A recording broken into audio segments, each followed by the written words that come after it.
તો ગુજરાત સરકાર હવે વહીવટી તંત્રમાં આળસ અને બેદરકારી ચલાવી લેવાના મૂડમાં જરા પણ નથી। રાજ્ય સરકાર દ્વારા 55 વર્ષની વય પૂર્ણ કરનાર કર્મચારીઓની કાર્યક્ષમતાની સમીક્ષા કરવાનો મોટો નિર્ણય લેવામાં આવ્યો છે। જે કર્મચારીઓની કામગીરી સંતોષજનક નહીં હોય તેને સમય પહેલા નિવૃત્ત કરી દેવાની તૈયારીઓ શરૂ કરી દેવામાં આવી છે।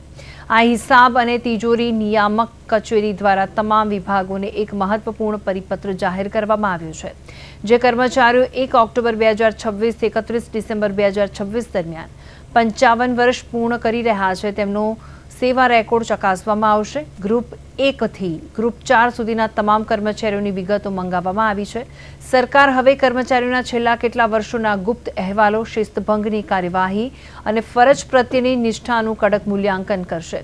વિભાગોને મોકલવામાં આવેલા 11 મુદ્દાના ફોર્મેટમાં કર્મચારી સામેના કોર્ટ કેસ, વિભાગીય તપાસ, શારીરિક અને માનસિક ક્ષમતા તેમજ ગુનાહિત ઇતિહાસ જેવી ઝીણવટભરી વિગતો ભરવાની રહેશે। 30 મે 2026માં તમામ માહિતી સરકારને સોંપવાનો આદેશ કરાયો છે।